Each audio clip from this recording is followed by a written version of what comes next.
Hello everyone, আমি রুদ্রাক্ষী। আজকে জ্যান্ত রুই মাছের পাতলা ঝোল রান্না করেছিলাম, তো সেটাই শেয়ার করছি। তার জন্য আলুগুলোকে কেটে নিয়েছি, টমেটো, কাঁচা লঙ্কা, কাঁচকলা আর গিয়ে আদা বাটা। তো কড়াইতে তেল দিয়ে নুন আর হলুদ দিয়ে প্রথমে মাছগুলো মাখিয়ে রেখেছিলাম। তেলটা একটু ভালো মতন গরম হওয়ার পরে এবার মাছগুলোকে উল্টে উল্টে ভালো করে ভেজে নিচ্ছি। তো আগেও একদিন ও বেশি করেই এনেছিল, কাঁচা মাছ আমি রেখে দিয়েছিলাম সেদিন রান্না করে, তারপরে আজকে আবার রান্না করছি।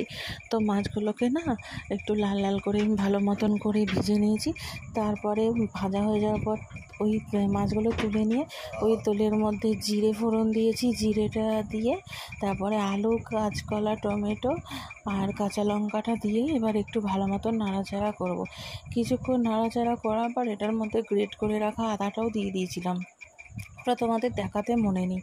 তো দিয়ে এবার ভালো মতন করে ভেজে নিচ্ছি। কিছুক্ষণ পর তারপরে আমি আর নুন আর হলুদ দিয়ে দিয়েছি। নুন আর হলুদটা দিয়ে আবারও একটু ভালো মতন করে নাড়াচাড়া করছি, ভাজাটা একটু ভালো মতন যাতে হয়। কারণ এটা একদমই পাতলা ঝোল, এটাতে আমি কোনো রকম মশলাই দিইনি, নুন হলুদ আর আদা বাটা ছাড়া, আদা বাটা কাঁচা লঙ্কা ছাড়া।